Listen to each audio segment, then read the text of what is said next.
Bueno, estamos muy contentos de nuevo haciendo estos programas, esta serie grande de educación, que es una iniciativa que surge en pandemia, buscando, viendo el ocaso de las universidades, de la educación, de muchos sistemas sociales vienen como en caída, pues parte del ejercicio ciudadano con esos programas es como crear una red de personas con las cuales podamos intercambiar conocimiento, experiencias de vida, pensarnos también esto de activar como la conversación. Leí un texto de Cherry Torkel que se llama En defensa de la conversación, que habla un poco sobre la crisis que ha tenido los encuentros por el peaje tan grande que estamos haciendo como con las tecnologías digitales. Entonces estamos usando estas tecnologías para volver a materializar un poquito, actualizar un poquito la educación. Sabemos que hay crisis de la educación, crisis de la democracia, de la salud. Entonces como que ya no estamos en el discurso netamente deconstructivo, sino de reconstruir como un proyecto educativo. Y todo empieza como por vernos y por conversar. Entonces, bienvenida Claudia a este espacio. Qué alegría estar contigo acá. Andrés, muchísimas gracias, muy contenta de tu invitación a esta conversación que creo que es necesaria. Y bueno, a pesar de estas mediaciones, de la tecnología y un poco de todo lo que también la pandemia nos puso a pensar, pues me parece genial que podamos conversar y aprovechar todos los medios y espacios para hacerlo. Claro. Entonces, bueno, te sigo contando un poquito del proyecto. Esto es un proyecto que surge como para, como te decía, crear como una red de trabajo en América Latina con experiencias y personas y educadores, investigadores, activistas, para escucharnos, contarnos las historias. Estamos en un tiempo donde el esclarecimiento de la verdad es importante no solamente en la JEP y en la Comisión de la Verdad, sino que como actores ciudadanos, pues es importante cada día volvernos más amables en escuchar las historias propias y escuchar las de los demás, de hacer como un jam de ideas, de iniciativas y ese esclarecimiento de la verdad, pues lo estamos planteando acá en este programa como un propósito muy profundo y es un poco de escucharnos a nosotros mismos, de mirarnos, de ver qué estamos haciendo, de ver y de preguntarnos por el futuro. La serie se llama La Universidad del Futuro, no por lo que el futuro vaya a ser más adelante, sino darnos cuenta de que al contarnos las historias que hemos vivido, ¿cierto? Las experiencias que hemos compartido, también en esta práctica de este canal lo que estamos buscando es como volvernos más conscientes de las historias que estamos escribiendo, porque el futuro, como decía William Gibson, no es algo que esté, es algo que está, es mal distribuido, dice él. Entonces, estamos partiendo de la premisa de que así como hay soberanía alimentaria como un discurso político importante y la soberanía tecnológica, estamos creando un concepto y poniéndolo en juego y es la soberanía educativa. Y es empezar a crear abundancia, abundancia de historias, abundancia de prácticas, de metodologías, de formas de ver la educación para darnos cuenta de que organizándonos de otras maneras podemos empezar a crear como una plataforma educativa para nosotros, pero también para las futuras generaciones. En un momento donde la gente dice, ¿para qué me voy a entrar a estudiar sabiendo que muchas cosas puedo encontrar comunidades en Internet donde puedo aprender esto? Entonces, como que viendo esa crisis de la educación y la mediocridad en la que han entrado el sistema educativo, universitario, en la escuela, el aburrimiento de los chicos, pues entonces estamos empezando a ver cómo nos podemos autoorganizar mejor como sociedad civil para crear un proyecto educativo que use estas redes digitales, pero también que sea muy ligada a los territorios. Y el territorio, pues, que me interesa mapear es el de habla hispana y el de América Latina, porque pienso que, que es por ahí donde pues el lenguaje pues nos conecta más como con todas estas personas. Han entrado acá personas de Brasil, de Argentina, Perú, acá en Colombia, y sobre todo también para mirar a ver cómo podemos empezar a crear una educación, cómo sería esa universidad. Y abrir el futuro es algo muy importante porque cuando surgen las autocracias en el mundo, lo que primero se cancela es el futuro. Se cancela el futuro porque quieren la gente volver como atrás, a lo feudal o a las tradiciones, digámoslo, de monopolios o de los bienes escasos, como está fundamentada toda la esclavitud y la colonización. Y entonces como que la metáfora que nos gusta pensar es el de la abundancia educativa, porque apenas tú te pones a conversar con las personas, hablar, a compartir conocimiento de una manera como más de bazar, de minga, empieza a surgir como una cantidad de cosas que todavía falta es como organizarlas en la parte ambiental, de género, educación artística, culturas para la paz. Todos esos programas como que lo estamos haciendo buscando que en esa diversidad es lo que verdaderamente nos puede unir como ciudadanos. Entonces, bienvenida Claudia y te hago pues la invitación a que hagamos un relato. El primer relato como que parte todo, el primer gesto educativo, y es muy importante, es como narrarnos un poquito la historia de donde venimos, las comunidades de las que pertenecemos, cómo ha sido también un poquito, cómo fue como también tu experiencias formativas, ¿cierto? Porque yo sé que también tú, además de formarte formalmente, pues has tenido otras experiencias como estudiantiles y que son importantes recordar porque eso también hace parte de lo que somos nosotros ahora. Todo lo que nosotros estamos haciendo acá se debe también a muchas cosas, incluso que recogen mucho de las experiencias que vivimos en Manizales alrededor de conversar, de hablar, de formar proyectos editoriales o de performance. Y todo eso pues nos constituye. Entonces yo te invito a que hagas un relato de esa educación de una manera mucho más amplia y no solamente pues como uno normalmente coloca en la hoja de vida, sino como algo más amplio, porque ahí la otra hipótesis que estamos fundamentando también en este programa es que mirando un poquito de dónde venimos, cómo lo hemos hecho, con quiénes hemos aprendido, los ambientes, las personas, los lugares, los libros, la música, todo eso realmente constituye semillas muy importantes que tenemos que recoger y volverlas a mirar de nuevo para fundar la educación del futuro. No podemos solamente mirar de aquí para adelante, sino también tenemos que echar la mirada para atrás. Entonces, en ese gesto de memoria, bienvenida a tu relato y gracias por estar aquí.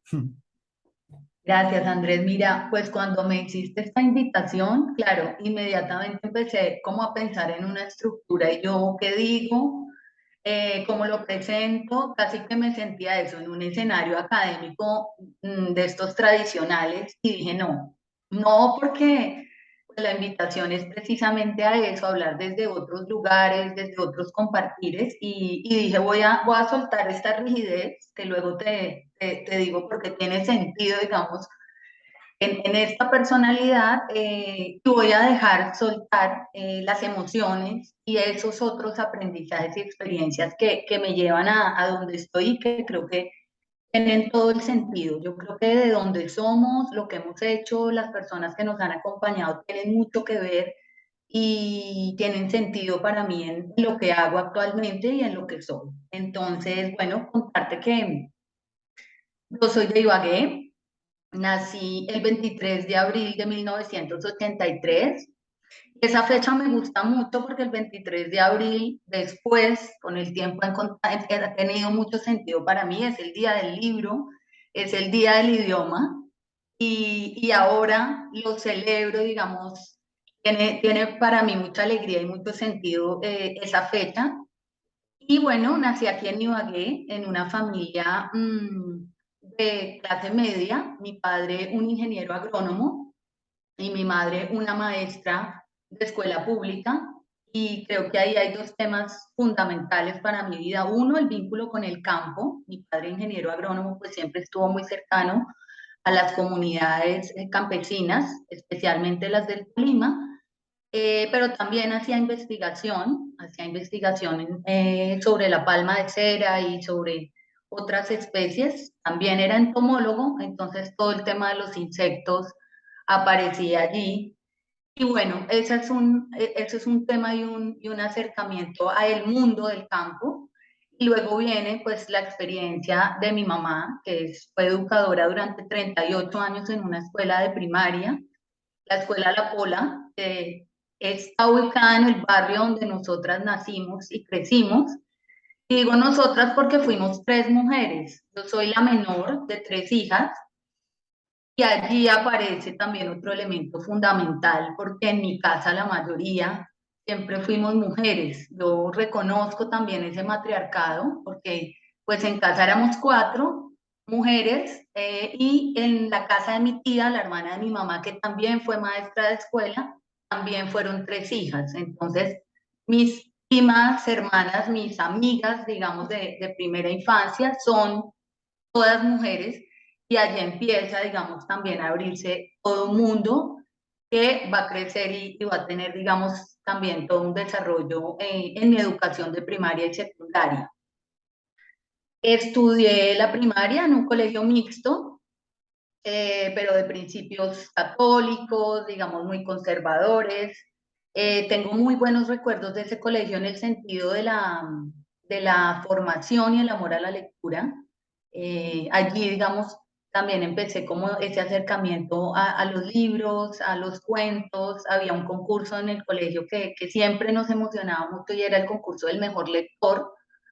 No se decía la mejor lectora, a veces pienso, digo, bueno, el premio era el mejor lector, pero varios años en la primaria gané el premio con otros, pues, amiguitos del salón al mejor lector.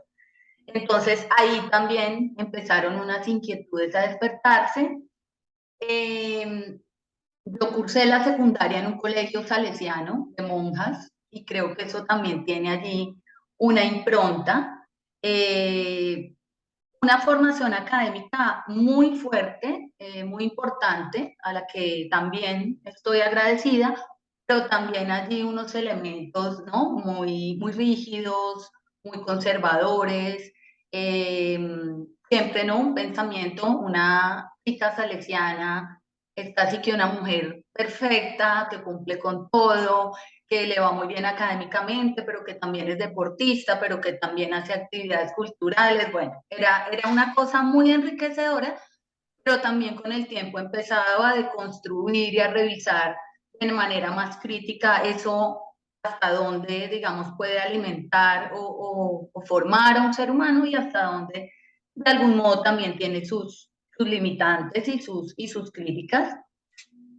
Estuve los primeros 16 años en Ibagué, una ciudad muy tranquila,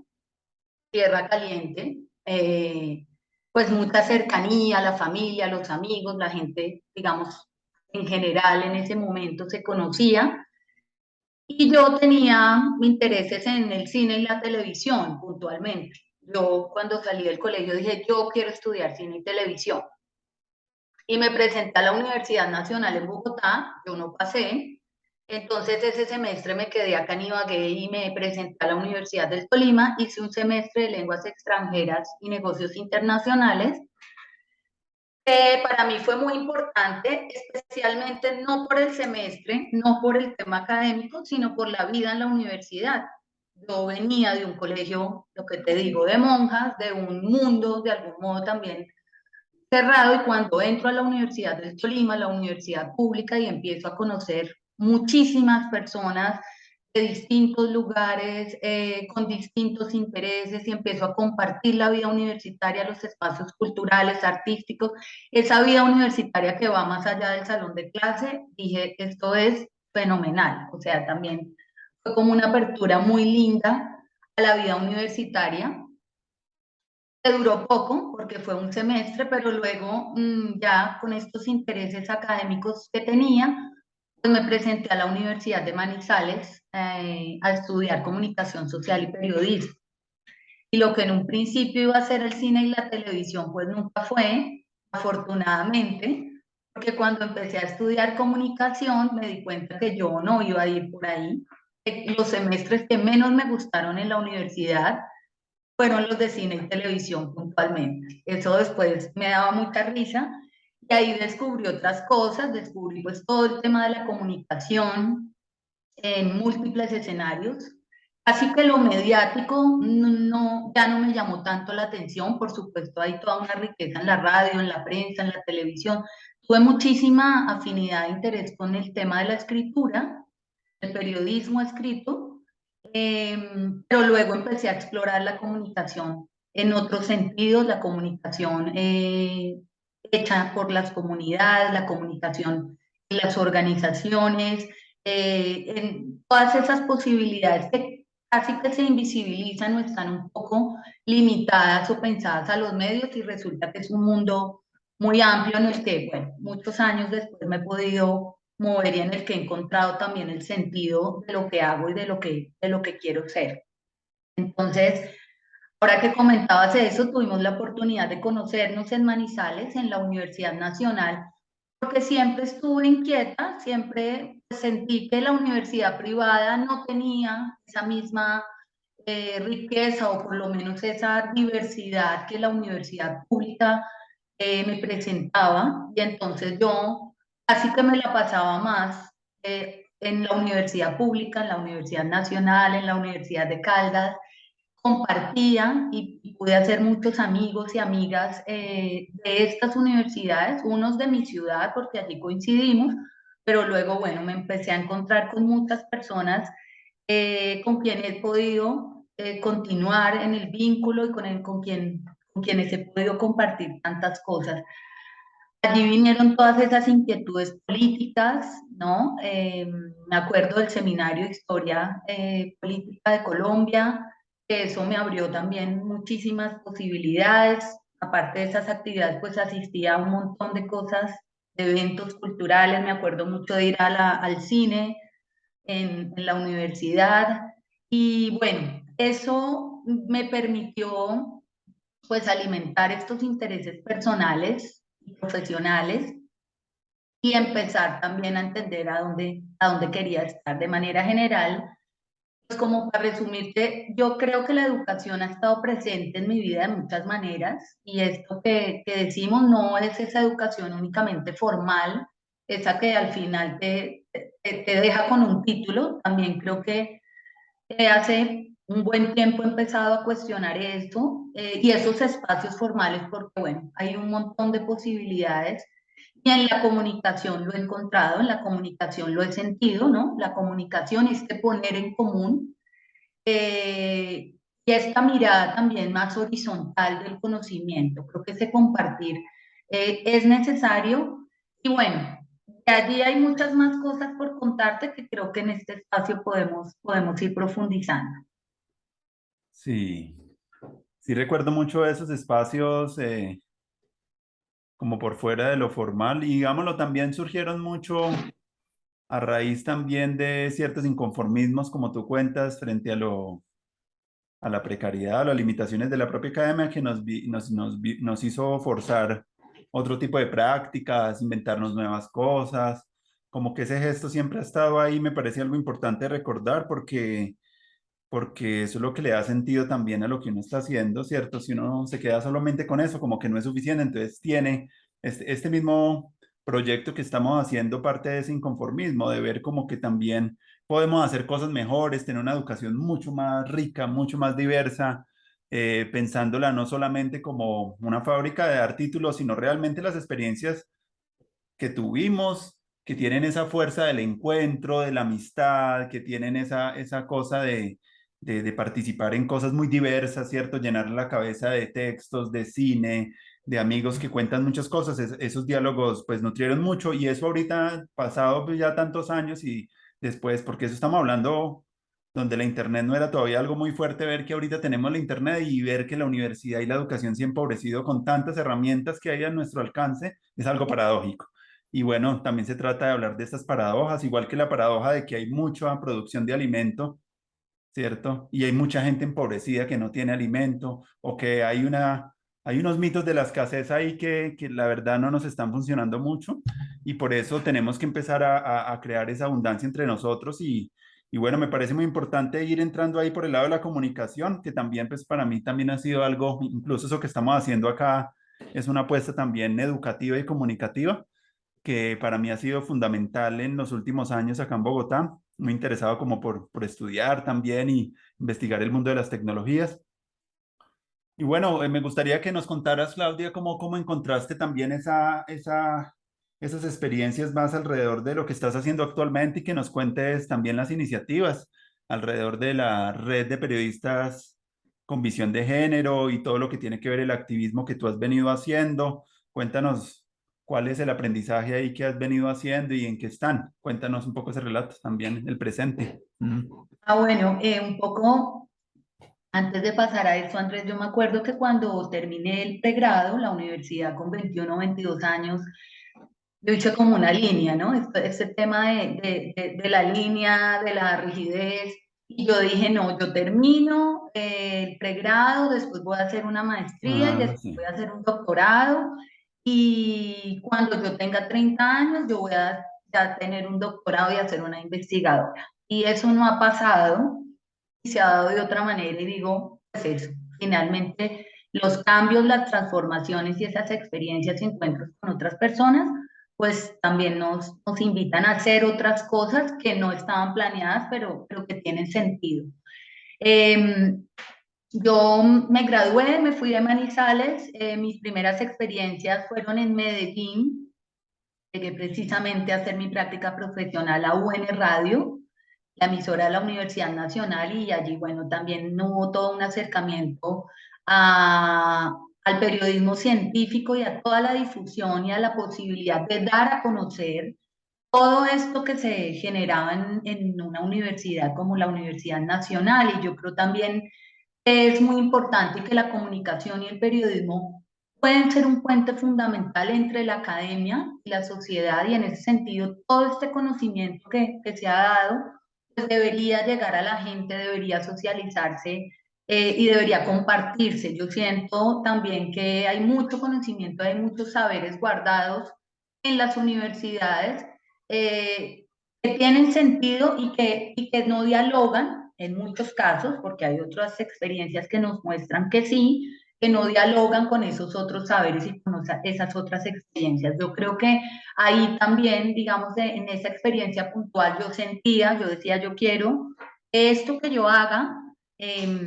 tenga sentido, y me acuerdo que en ese momento hice un programa en UN Radio que se llamaba Universidad Diversa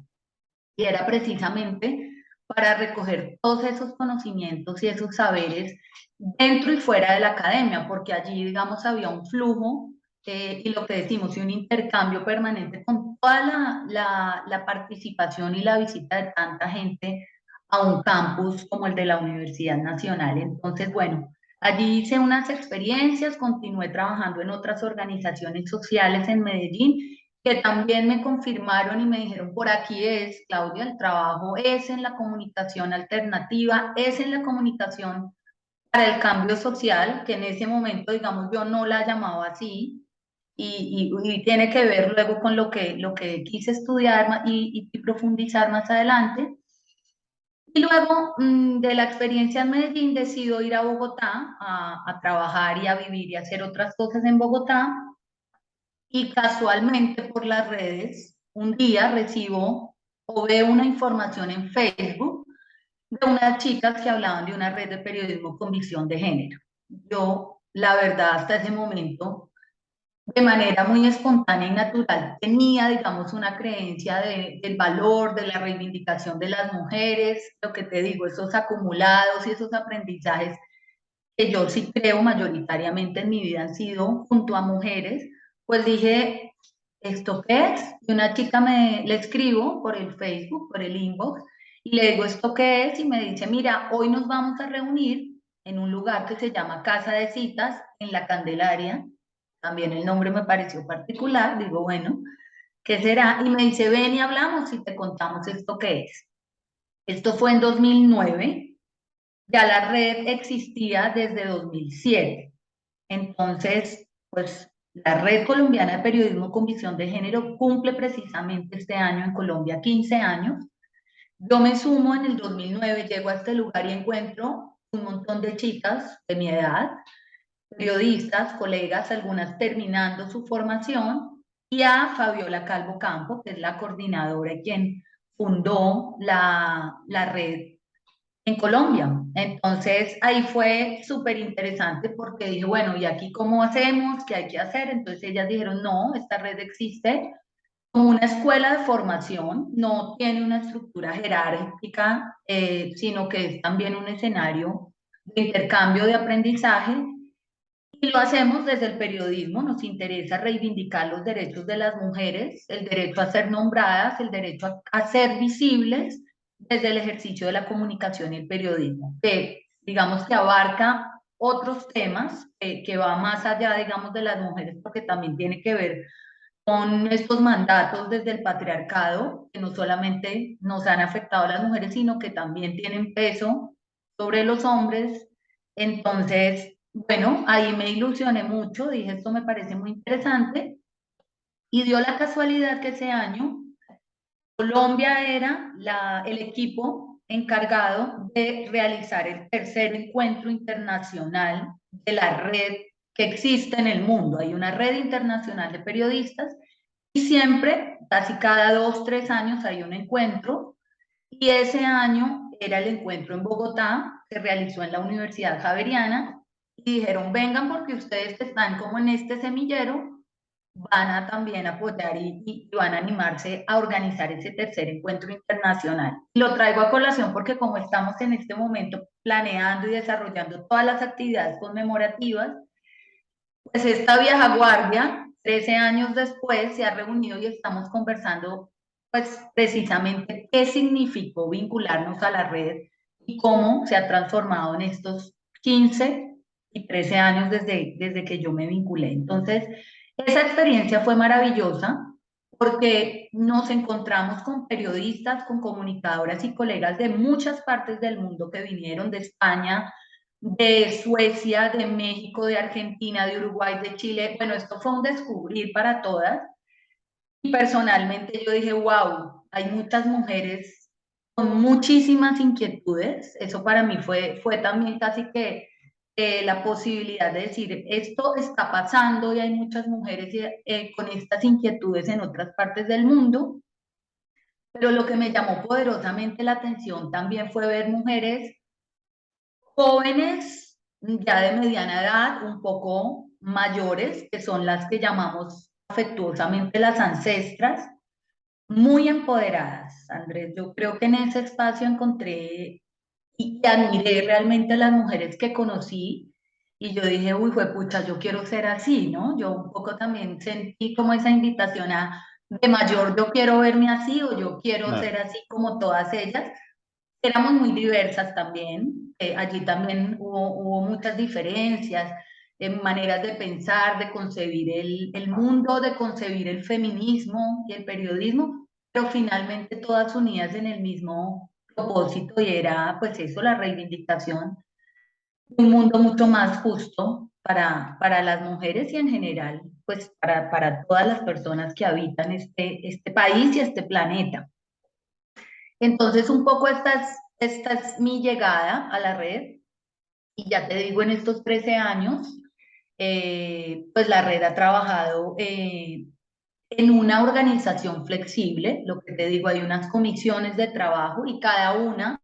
o cada uno, porque también tenemos compañeros y colegas periodistas que se han sumado, son menos, pero la red está abierta a hombres y mujeres que quieran trabajar desde el periodismo en perspectiva de género y ha habido un trabajo así por comisiones. Hay una comisión de investigación a la que yo he pertenecido buena parte del tiempo,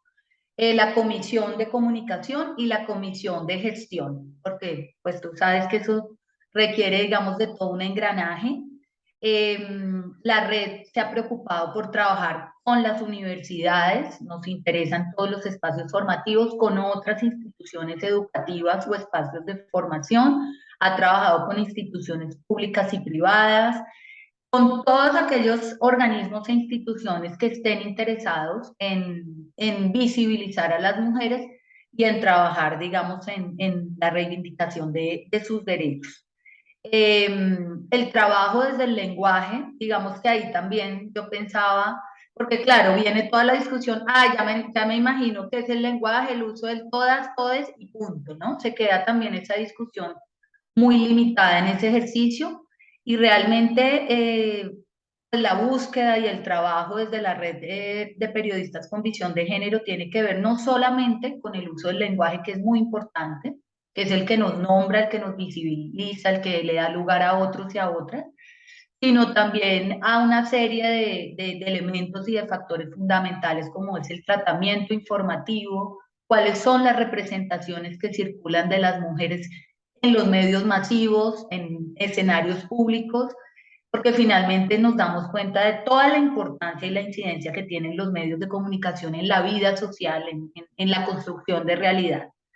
Y bueno, eso para contarte de manera general un poco lo que hacemos y lo que nos moviliza. Me gustaría que habláramos un poco de eso de las diferentes vertientes del feminismo, porque normalmente se habla del feminismo, no se habla como de algo unívoco, sino que tiene muchas vertientes. E incluso, pues en esa diversidad, ¿desde qué lugar más o menos, cuál es como el enfoque que ustedes como que ven ahí y cómo, cuál es la reflexión que se está haciendo actualmente y cómo ves tú, cómo se está viendo desde tu perspectiva ya como también individual, pues todo lo que viene sucediendo en el mundo de una mayor conciencia por parte de la población de los derechos reproductivos? Por ejemplo, ahorita salió un artículo muy interesante alrededor de la violencia reproductiva como una categoría emergente de otras violencias que se dieron en el conflicto armado colombiano. De,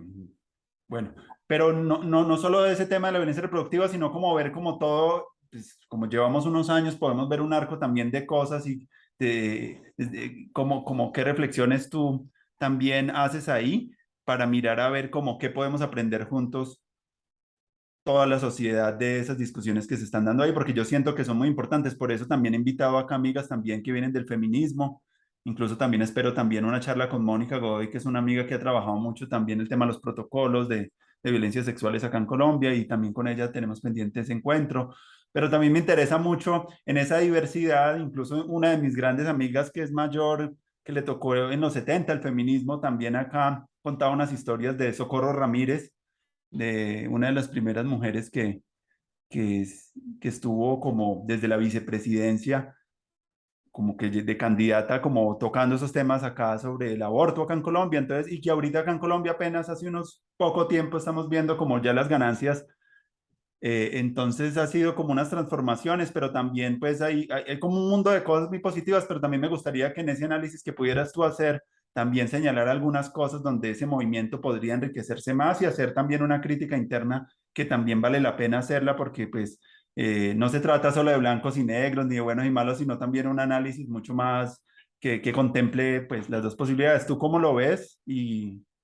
cómo entráramos ahí un poco a profundizar más en esos asuntos de género acá en Colombia? Ok, Andrés, pues mira, eso cuando yo muchas veces digo feminismo y luego reflexiono y digo feminismos, ¿no? Porque es casi como una bolsa en la que te meten y te etiquetan, así como hay un montón de etiquetas y es también dividir. Yo sí creo que hay feminismos y los hay en todas las tonalidades, desde el feminismo radical hasta pues otros feminismos. Yo creo que esas discusiones, por ejemplo, se han dado desde la red, porque, por ejemplo, a nosotros nos han dicho, si ustedes son una red colombiana de periodistas con visión de género, ¿por qué no han abordado, no, toda la discusión de género, no solamente desde las mujeres? Eso ha sido una reflexión permanente. Inicialmente, digamos, el punto de partida de la red es el apartado J de la plataforma de Beijing, y allí, digamos, había y hay todo un énfasis en promover los derechos de igualdad, libertad, dignidad de las mujeres. Y digamos que en este momento, hasta este momento, la red ha trabajado en esa reivindicación sin perder de vista y sin acompañar ciertas luchas y ciertos diálogos con la comunidad, y digo la comunidad porque es también muy diversa, no es un solo paquete, de lesbianas, gays, bisexuales, trans, y son, digamos, todas unas luchas válidas. Acompañamos, pero digamos desde la red sí hay un ejercicio muy puntual allí. Yo creo que hay que ser críticas también. Yo creo que tantas divisiones, un poco ciertas etiquetas o decir yo soy esto, yo no soy lo otro. Unas ya reivindican que derecho a ser nombradas, otras que ya no, que esto nos está quitando derechos. Bueno, es también una discusión que incluso percibía esta semana en las redes sociales, en Twitter, de quién tiene la autoridad para decir qué es el feminismo, ¿no? Hay quienes también aparecen a decir el feminismo es esto y el feminismo no es lo otro, y se generan un montón de disputas que creo que hay que sortear, digamos, con diálogo, con apertura, con argumentos, porque también siento que por momentos se pierde la discusión y el valor pues de esa conversación en términos de invisibilizar o desconocer a la otra persona y no de buscar cuáles esos puntos de encuentro y de decir, bueno, somos diferentes. Yo creo que hay una diversidad muy grande en el feminismo, como creo yo también en todos los movimientos sociales y políticos. Yo creo que hay que ser conscientes de esas tensiones y también, porque siento que de fuera hay una crítica y unos señalamientos, y es, ven, si ven que ustedes las mujeres no se ponen de acuerdo, si ven que ustedes no saben cómo hacerlo, si ven que eso es lo mejor, ustedes crearon un frente contra los hombres y es el odio, y lo que siento es que pues también es un movimiento creciente que va avanzando y que tiene y que allí tienen que haber estas disputas y estas tensiones como lo ha habido en otro tipo de escenarios sociales y en otro tipo de escenarios políticos. Hay que dar esas discusiones, hay que darlas. Por ejemplo, el tema del lenguaje es una tensión permanente. Pero lo que sí creo, digamos personalmente, es que reconocer a los otros y a las otras, nombrarles, y el nombrarles no solamente tiene que ver con lo etimológico, nombrarles y visibilizarles o reconocerles, sí, es necesario, es urgente. Yo creo que en Colombia, y a propósito también que mencionas el conflicto armado en Colombia, ha habido una cultura permanente de la eliminación del otro, de la otra persona, de quien piensa distinto, de quien no se ubica en ciertos cánones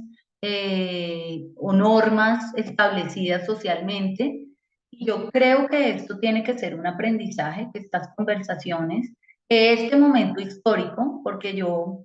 siendo muy sincera, me he sentido muy esperanzada y tengo que decirlo, digamos, con este nuevo mandato, con todo lo que trajo el pacto histórico, es finalmente la posibilidad, o por lo menos yo así lo creo, la posibilidad de construir un país en donde quepamos todos y todas.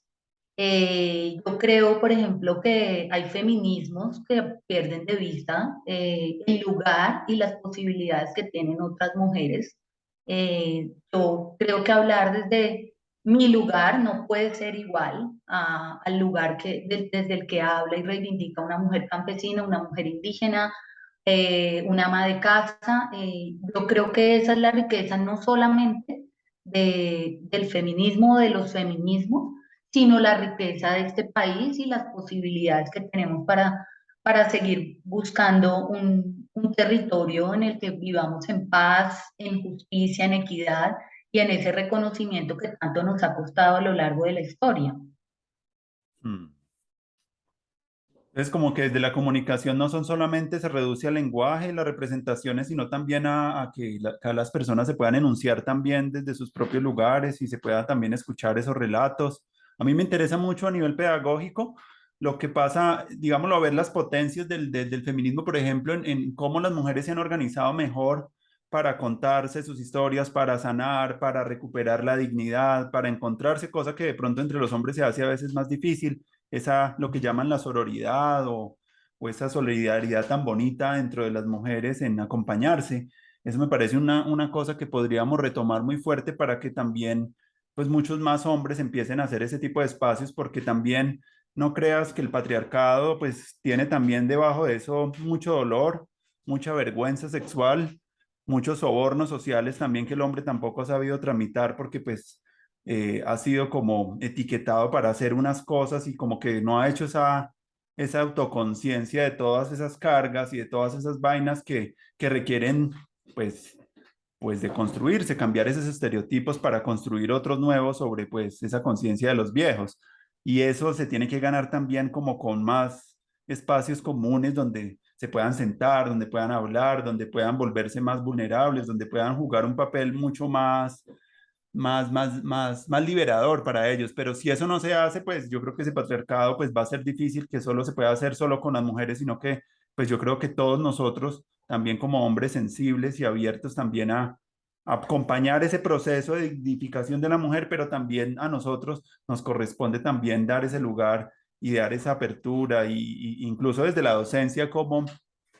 dentro de nuestras clases o en nuestras experiencias como que hacemos que en la mesa nos podamos sentar de una manera más abierta, que nos podamos escuchar y yo creo que ese barco se puede remar juntos. Creo que estamos en un momento también donde se ven como algunos momentos también. Hay unas cosas que yo sí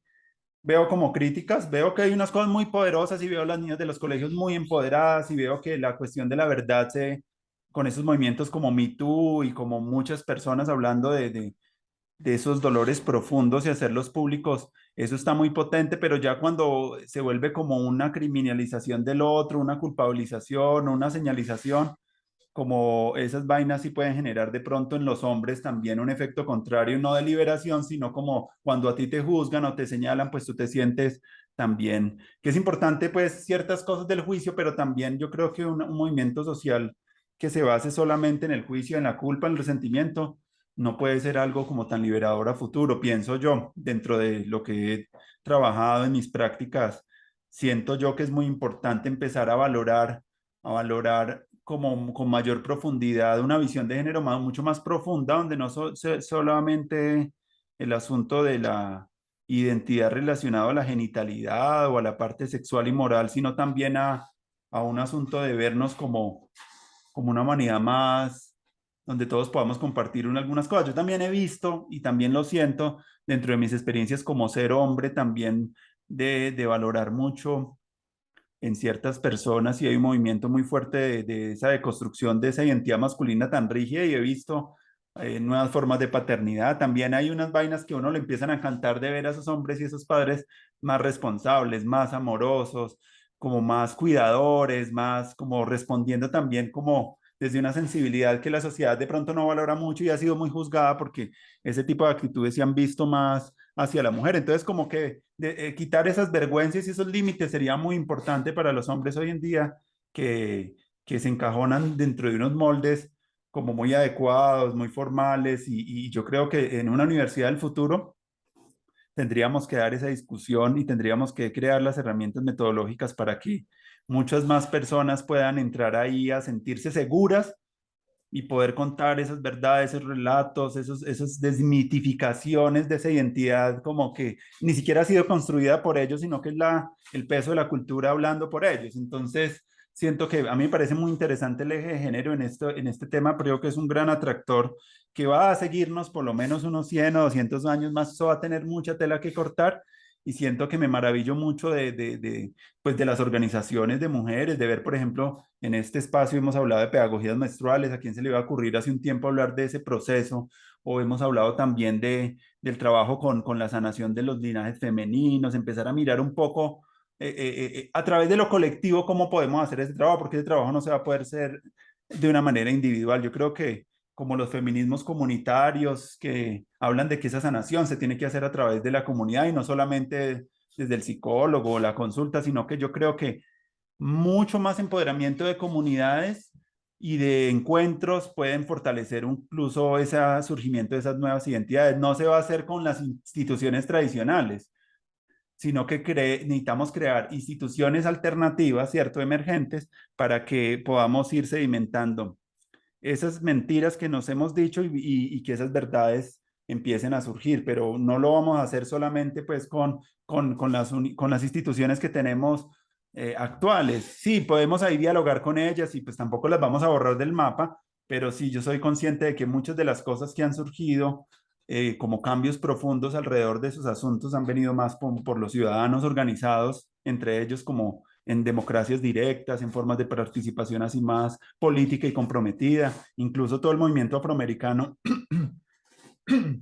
acá en Colombia, me parece, yo también siento mucha esperanza, Claudia, y yo por eso también creo que esos programas y esta iniciativa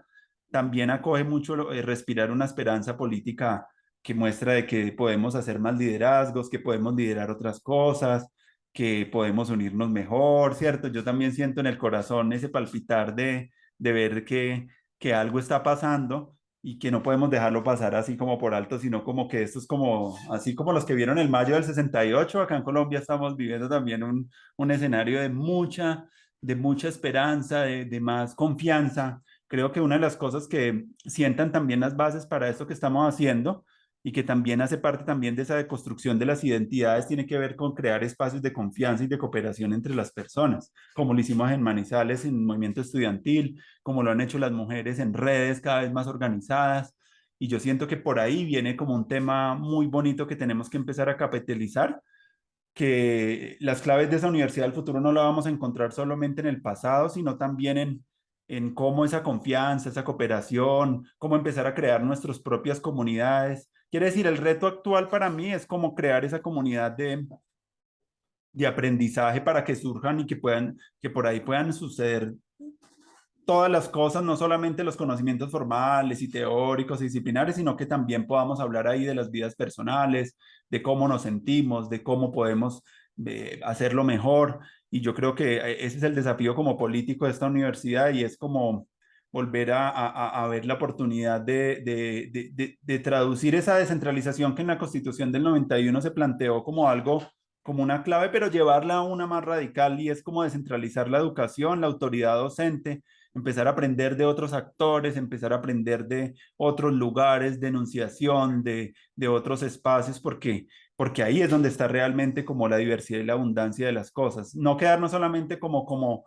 con espacios que se vuelvan tan sectarios, y ahí es como la crítica que yo hago a no solo los espacios feministas radicales que se vuelven un poco tribales, sino también eso pasa en el mundo ancestral, eso lo veo también en el mundo de la permacultura, del veganismo, de muchas tribus, ¿cierto? Que tienen una semilla muy poderosa, pero cuando se cierran sobre sí mismos y cuando ya se vuelven como, incluso se vuelven como cultos. Y esa mentalidad de cultos es muy peligrosa, incluso en estos tiempos. Admiremos todo lo que está haciendo el pacto histórico, pero démonos cuenta de que lo que mejor podemos hacer es como que nosotros recuperar nuestro propio liderazgo, nuestra propia potencia política, y es ahí donde esa otra cosa que es maravillosa que esté sucediendo en el poder se va a poder sostener y nos va a generar una estructura por lo menos a 15 a 20 años. Y esa estructura solo la da la organización ciudadana, no la van a dar ellos porque ellos van a estar pasando y yendo y viniendo, pero si se asienta y la capa social crece más, y eso es lo que estamos haciendo con esos programas, que crezcan más los colectivos, la gente, esa vaina va a poderse sostener y va a tener, no va a llegar otro gobierno y nos va a quitar esa esperanza, sino que ya la gente autoorganizada va a poder crear esa democracia en un nivel mucho más concreto. Entonces yo siento ahí, Claudia, en mi concepto que podemos estar ahí pensando que hay unas claves muy poderosas que podemos aprender ahí de las raíces históricas del feminismo. A mí como hombre me ha llevado también un poco a estudiar un poco eso porque siento que parte de la Universidad del Futuro lo que quiere es también dialogar como, con los movimientos sociales que están ahí, que podemos aprender de ellos, porque muchos de los aprendizajes de los movimientos sociales que tenemos acá en Colombia aún no se han traducido en currículo en las universidades o en experiencia práctica y formativa. A veces sí, a veces no, pero yo sé que se puede más, y eso es lo que estos programas pues quieren empezar como a sedimentar esos aprendizajes sociales que los movimientos sociales y colectivos tienen y bueno, pongámoslos acá en esta red y aprendamos de ellos. Entonces es la visión de futuro. No sé, de pronto tú con esto, que quisieras también ahí pegarte en este hilo. Mira, pues frente a esa crítica y yo creo frente a esas tensiones que se generan, yo estoy de acuerdo porque requerimos de muchísima pedagogía y sensibilidad. Tú no vas a convencer a otro o a otra persona desde la imposición, desde,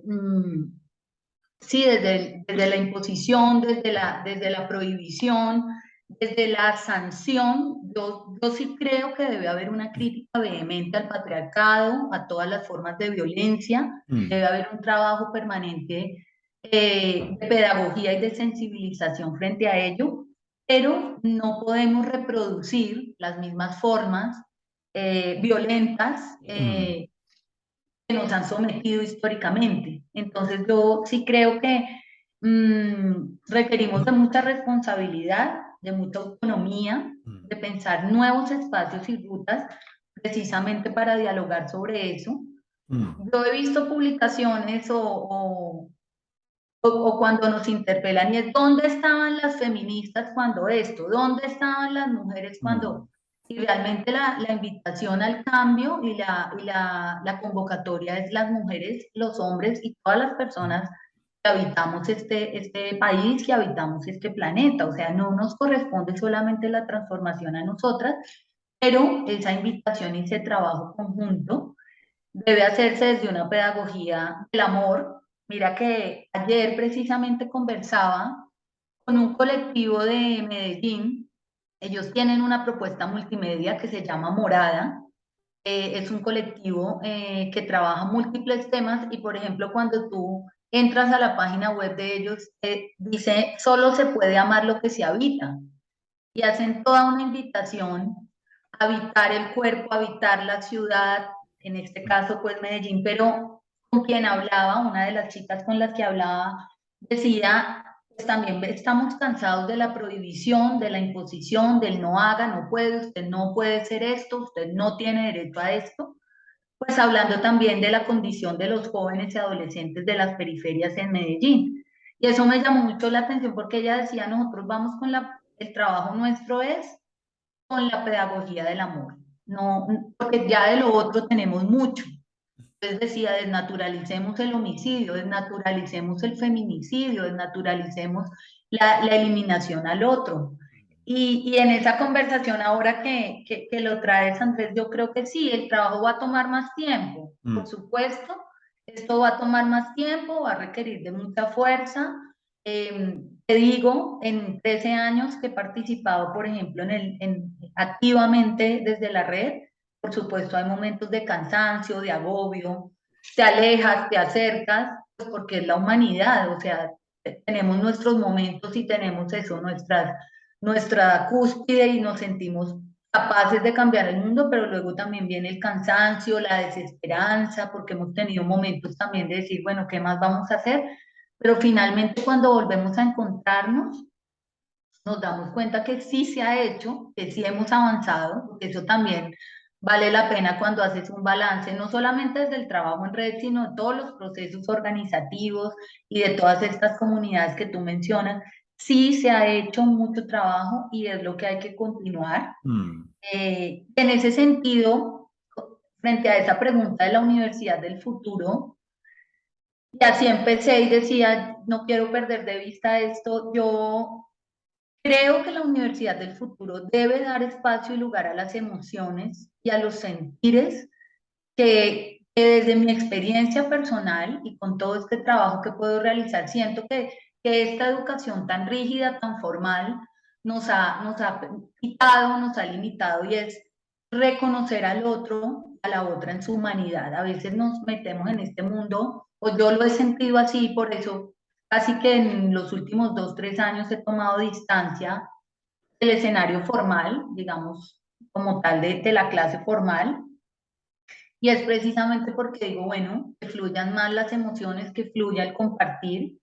y me parece que es uno de los retos fundamentales para esa universidad, que es del presente, así como tú dices, no mm, es del futuro porque ya está ocurriendo, y mm, es precisamente dar lugar a otros sentimientos, a otras emociones, y eso tiene que ver con los hombres y las mujeres. mm, Yo, mira, en clase he tenido experiencias que yo veo a mis estudiantes, a los chicos con ganas de llorar o con ganas de decir que tienen miedo, o chicas enfrentando situaciones muy difíciles. Me he visto a mí misma con ganas de llorar en clase, o sea, una vez llegué, esto me pasó en 2019, que fue de las últimas clases que dicté, mm,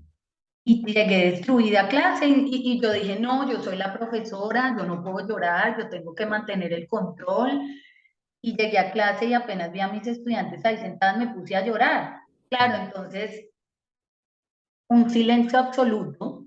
Yo me senté y me excusé por estar llorando y los estudiantes vinieron al escritorio y me dijeron, no, profe, tranqui, ¿qué pasa? Entonces, ese día no hubo clase magistral, o sea, esa clase no fue de un contenido curricular de comunicación, sino fue una clase de decir, bueno, sí, soy humana, tengo estas dificultades y empezaron ellos, profe, nosotros también, a mí me pasó esto, yo siento lo otro, y fue un compartir y yo decía, yo nunca me lo había permitido. Y ese día que me lo permití me sentí tan tranquila y bueno, luego las otras clases fluyeron de otra manera y yo sentí más cercanas, especialmente a mis estudiantes, porque mayoritariamente eran mujeres, había un par de chicos, pero yo sí creo y en los últimos 3 años he hecho esta reflexión, con la pandemia permanentemente lo hacía y era los espacios formativos, más allá de la universidad, digamos, más allá de estas formalidades, los espacios formativos tienen que permitirnos reconocer la humanidad del otro, que creo que a veces se pierde de vista. Sí, así es. Y eso lo dijeron unos niños ahorita también en un colegio en Bosa que sentían que después de la pandemia los docentes, sus profes estaban más sensibles a integrar la parte emocional y para ellos era muy interesante porque si tú no haces la reflexión o la introspección de cómo te sientes, pues eso te va a llevar a ti que lo que aprendas, pues eso, el aprendizaje se va a ver muy entorpecido si tú no eres consciente poco cómo estás. Lo que pasa a veces en un examen que uno está asustado y uno puede saberlo todo y se le olvida todo. Entonces, como que los profes están más conscientes de como que no se trata solamente de un contenido, sino de una experiencia emocional, algo que se siente. Eso los chicos no lo van a olvidar. Eso a veces le escuché a una chica que trabaja mucho, es una abogada y que trabaja mucho los temas de justicia social, y ella hablaba de que una de las cosas que le sirvió mucho a ella era, después, ella es de una tradición musulmana que después de las Torres Gemelas, cuando se cayeron, pues se vieron muy afectadas por estereotipos por la comunidad internacional, y ella empezó a hacer un trabajo de campo con muchas personas y a llorar juntos los muertos que habían tenido y eso para ella, eso lo que le llevó a ella a una liberación incluso, a encontrar su propio proyecto y a liberar. Ella dice, y hacer el duelo en comunidad, como llorar juntos, como vernos también desde esa fragilidad, eso crea una comunidad muy poderosa y quizás es lo que hace que uno también se sienta amado por las personas, porque lo quieren también en los momentos en los que uno no está bien, no siempre cuando uno está así en la fiesta contento, sino que esa es la gente que más vale la pena. Entonces eso tiene unos efectos pedagógicos muy profundos, pero uno a veces cree que eso es lo que hay que tapar. Pero míralo a ver y yo lo encontré una vez también cuando estaba en Silvia haciendo un trabajo allá con el Ministerio de Educación y había un mortuorio,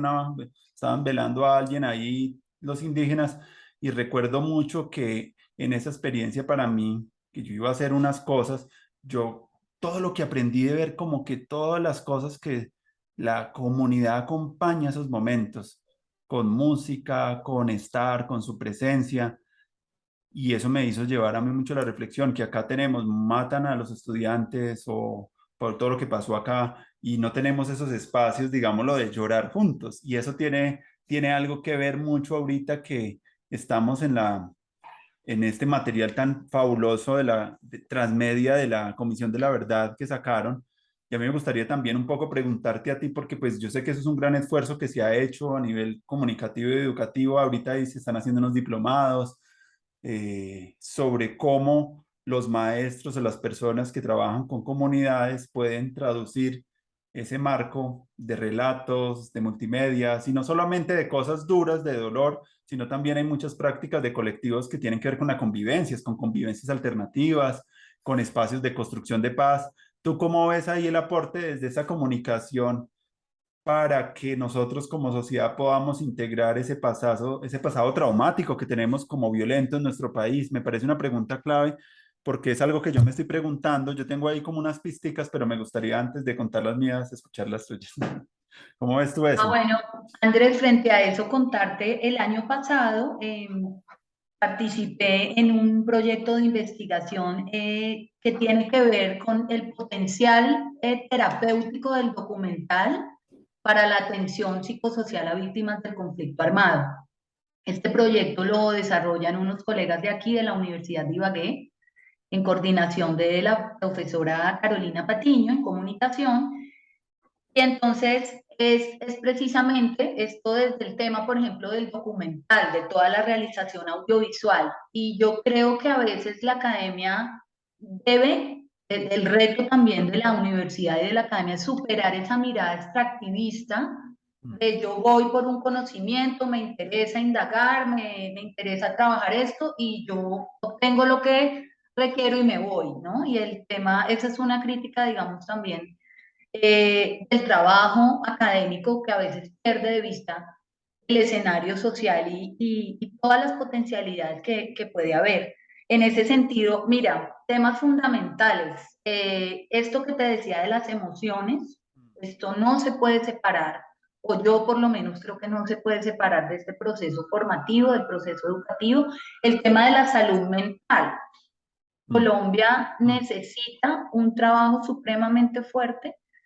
en la salud mental colectiva, porque un tema y una historia como la que ha dejado el conflicto armado y que continúa, ha tenido afectaciones para muchísimas personas. Y en ese sentido, frente a esa pregunta que dices, yo creo que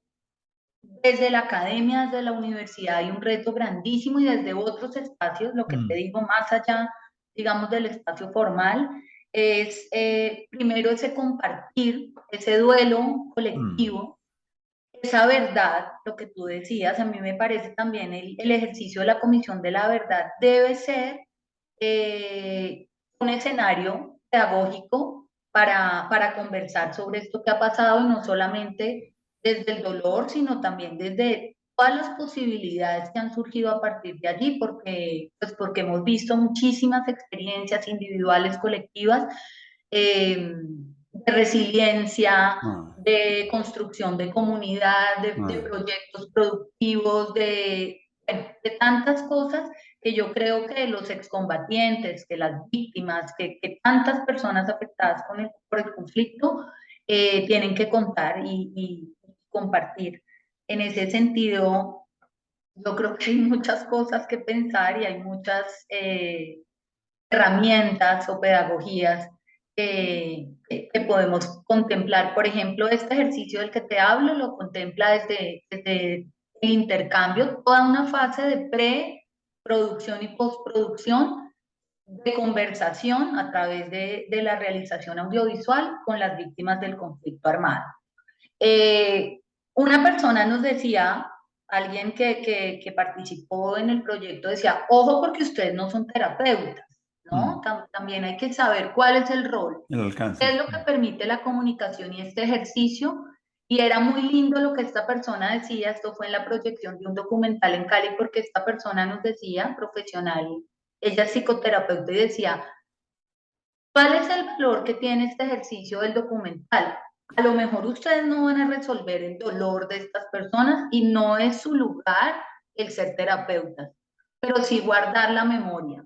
a través del documental, a través de estos ejercicios audiovisuales, a través de estas conversaciones. Uno, la gente agradece cuando la escuchan y puede compartir su experiencia. Y dos, ustedes son guardianes de la memoria de alguna manera al dejar registro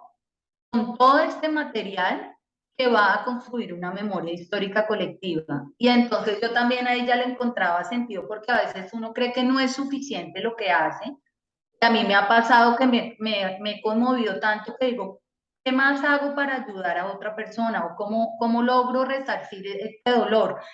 Claro, no voy a tener esa capacidad, pero cuando ella decía, si ustedes a través de este ejercicio, a través de esta investigación y a través de todo lo que surja, pueden guardar la memoria de lo que ha pasado y el sentir de estas personas, eso ya es un aporte mínimo y hay que seguir haciéndolo. Entonces, no sé si tú puedas compartirme también qué otras iniciativas o propuestas hay, porque yo creo que tenemos que armarnos de creatividad Claro, para todo lo claro. que se viene. No, acá hemos tenido, estuvimos con el colectivo Pasósfera contándonos un poquito, no tanto con el conflicto armado, pero sí haciendo una empalme, unas aulas de empatía entre los estudiantes con los pospenados en el Pastor y con la Picota. Entonces, como llevar a relatos vivos, personas,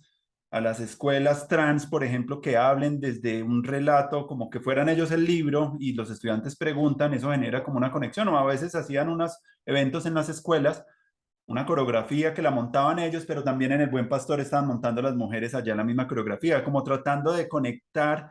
a unas personas que son muy traumatizadas por la sociedad y están en las cárceles y están alejadas y segmentadas, buscando como que la comunidad, con un principio pequeño, restaure un poquito la alegría y entonces la conexión con el otro, ya que tú estás aislado y estás solo, estás culpable, estás llevar ese momento a través del arte, eso me pareció un proyecto maravilloso. Y yo creo que muchos proyectos tienen que existir así, donde los estudiantes también fomenten la empatía con las personas, escuchar otras historias, sentir el dolor de alguien que se exilió por el conflicto y como que no solamente verlo como nos enseñaban a nosotros la historia de las ciencias sociales como de una manera teórica, ay, que la Unión Patriótica, eso fue un genocidio, sino como que también como que eso pase por tu cuerpo y eso como que si eso se transforme en otra cosa. Lo que esta feminista que a mí me gusta mucho, Audre Lorde, habla mucho de sentir ese dolor y esa energía, como esa energía de la ira para canalizarse en un acto creativo, político, imaginativo. Yo creo que siento que esas dos cosas tienen que llevarse a la escuela dependiendo también los niveles de desarrollo, los contextos, ¿cierto? Eso cambia mucho donde tú inscribes una política de paz, porque no creería que para un niño de primera infancia las metodologías puedan ser las mismas para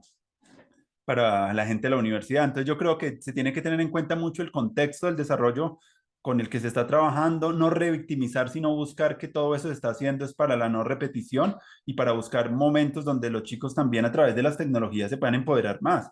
Pueden sentir que el contexto de la violencia es externo y darse cuenta de que ese contexto también ellos tienen, incluso sin ser ellos conscientes, parte de esas violencias en sus cuerpos, en sus formas de ser, en sus tratos que tienen con su familia. Entonces, darse cuenta que no es un mal externo, sino que ellos también pueden volverse reparadores de esas violencias implícitas que ha dejado el conflicto, porque todos estamos metidos en eso, así de pronto no te haya pasado a ti en carne directa la experiencia. Entonces, como hacer un poco la conciencia de que eso está ahí, de que eso es un material ahí que hay para trabajar, pero imaginativamente se tiene que hacer con herramientas que sean muy creativas, donde esté el arte, donde esté el trabajo también con lo espiritual, lo emocional, lo físico, ¿cierto? El movimiento, eso no puede ser solamente para la cabeza, porque eso van a ser unas cosas que tienen que tener como como que pasar desde cosas del dolor, pero a llevarnos a cosas de la creación, como sacarnos de ahí, porque si nos hundimos ahí, eso no tiene ningún sentido. Tiene que haber, es como, eso se tiene que convertir en una experiencia muy política, muy potente, muy creativa en las aulas. Y ya hay gente que lo está haciendo, y yo siento que la diversidad de escuchar esos relatos, un maestro que, por ejemplo, que coja un relato de esos, se tiene que conformar entonces, son redes de maestros para que como esa creatividad no viene sola, se tienen que crear redes interdisciplinarias de maestros, donde esté el psicoterapeuta, donde esté el comunicador, donde estén eso, porque ahí yo creo que en esa mezcla se le van a ocurrir ideas mucho más artistas, por ejemplo, pensar unos equipos y donde los maestros se intercambien metodologías, cómo lo están haciendo en Yopal, cómo lo están haciendo en La Cocha, cómo lo están haciendo en Ciudad Bolívar, y empezar a intercambiar mucho, como que no lo hagan solos cada uno, sino que pongan, incluso que pongan la academia ahí a hacer las prácticas ahí a los estudiantes, que vayan los estudiantes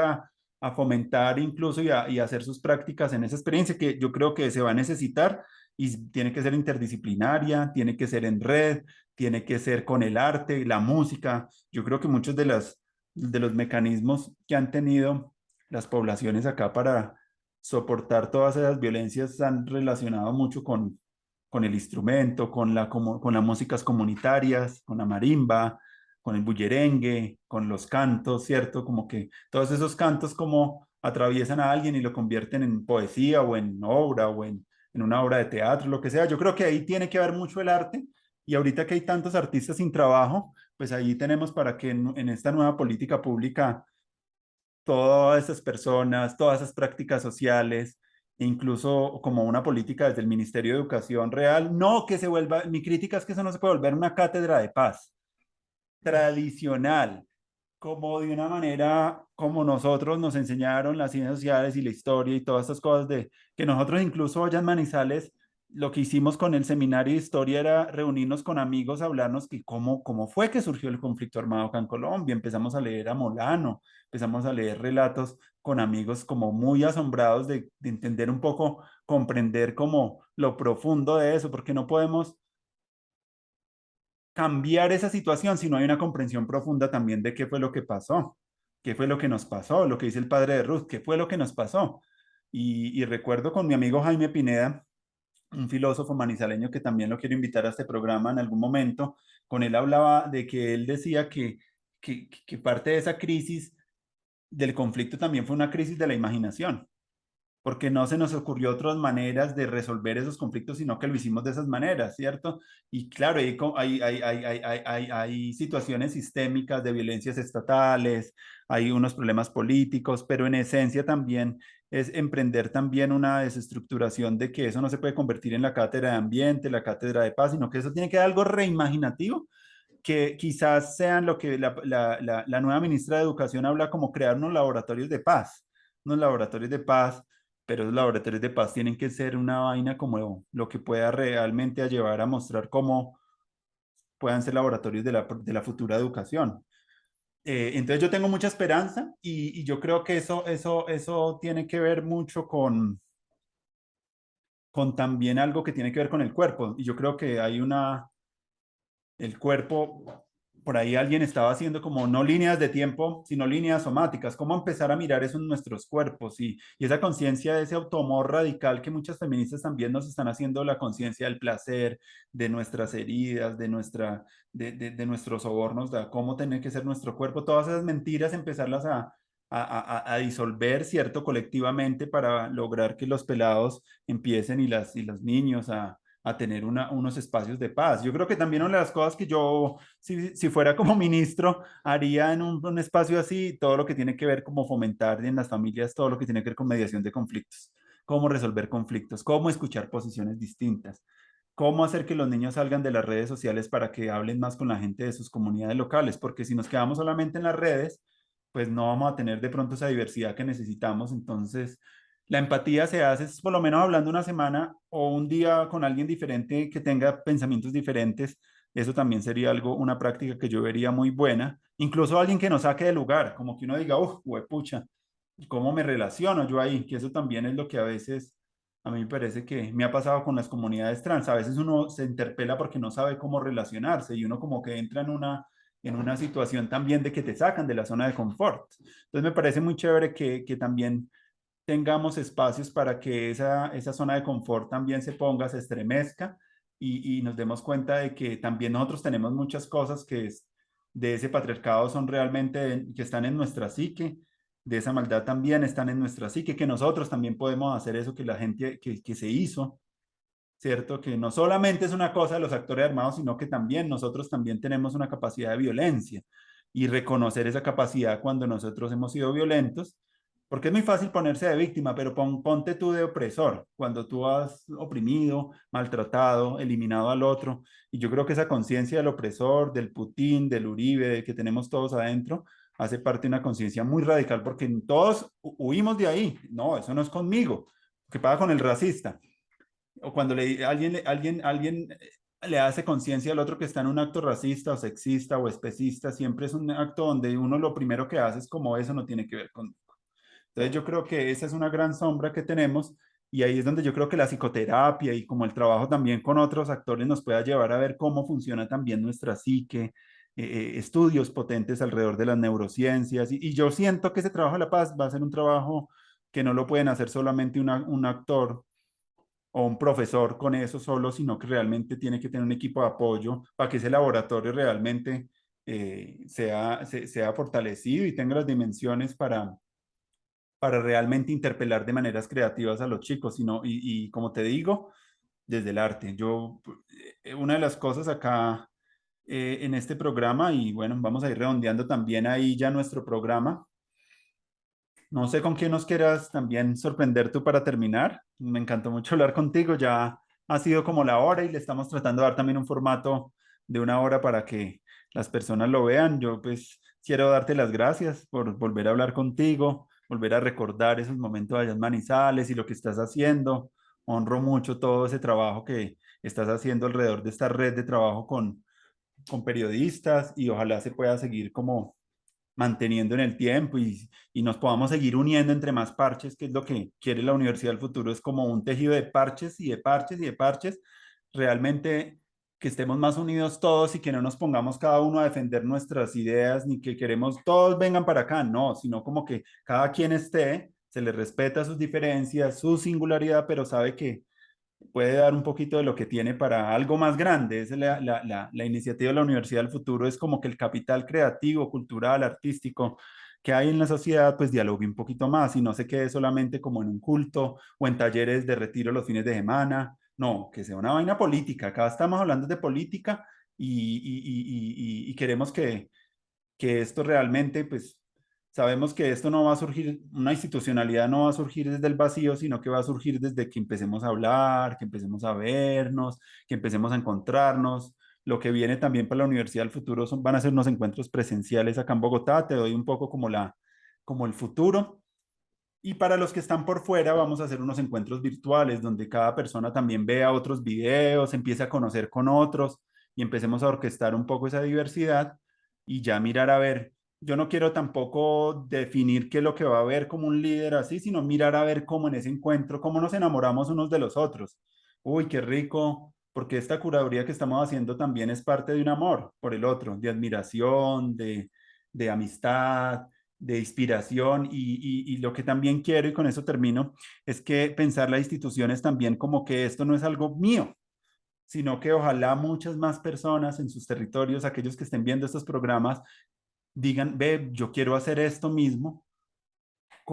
en mi comunidad, voy a empezar a hacer esa curaduría de proyectos, yo con qué quiero aprender en mi territorio, yo quiero aprender con este grupo de gente de allí, de acá, y empezar a que esa relación de que ese deseo de aprender del otro y de gente que está en el territorio me hagan llevarlos, entrevistarlos, conversar, no de una manera extractiva, sino de una manera de co-creación, de buscar una manera de cómo fundar redes. Y es el modelo cosmopolita que me parece que puede localizarse en el territorio, basado también en Arturo Escobar, que está hablando un poco de la localización, un poco de estas iniciativas de transición. Yo siento que necesitamos un poco descentralizar todo esto, crear esas redes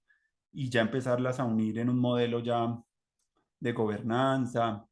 o de educación o de sistema de salud o incluso económico, porque detrás de eso también en lo futuro yo me pienso que esto también tiene que tener una sostenibilidad económica, pero no se va a dar solamente porque yo me crea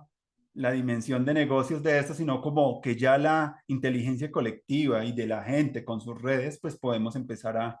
hacer fluir como todas esas capacidades también que tiene instaladas las iniciativas. Quiere decir, es un modelo de inteligencia colectiva a través de un proceso de educación. Eso sí, con las tecnologías, pero dándonos cuenta de que venimos nosotros mucho de experiencias que están atrás de las tecnologías y que fueron maravillosas y que no es por nostalgia que queramos volverlas a recuperar, pero sabemos que la educación virtual, que muchos profes en la pandemia pues invitaron a los chicos a estar mucho tiempo en pantallas, eso no es solamente la educación no solamente es acceder a un código a través de una pantalla, sino que también es acceder a un mundo, a fiestas, a encuentros, a muchas cosas que normalmente no tenemos en cuenta y la verdad uno no se salió de la universidad por eso, porque tenía ese contexto así de amistad y de creación, o si no, uno lo hubiera visto aburrido en ese tiempo. Eso nos salvó la vida.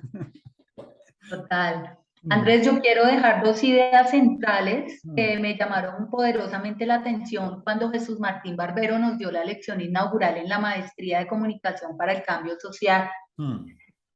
Ese día, bueno, se presenta él y bueno, fue una conversación y también la sentí muy, muy horizontal. Y hay dos ideas centrales que nos dijo, yo las apunté y aquí quiero compartirlas, mm, que tiene que ver con eso, con la universidad del futuro, con los retos de la educación y de la comunicación. Y mm. es que Jesús Martín Barbero dice, el desafío es comunicarse en un mundo en el que los límites mentales son mayores que los territoriales. Y toda esta conversación también tiene sentido allí y Mm, creo que ese es el reto, por ejemplo, en Colombia, superar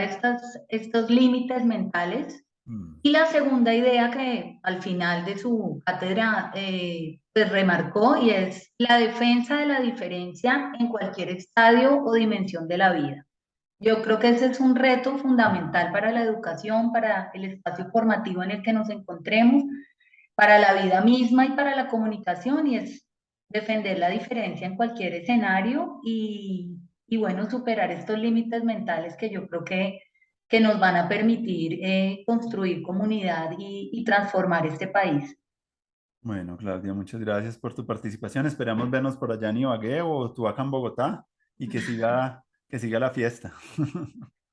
Dale, Andrés, cuídate, un abrazo.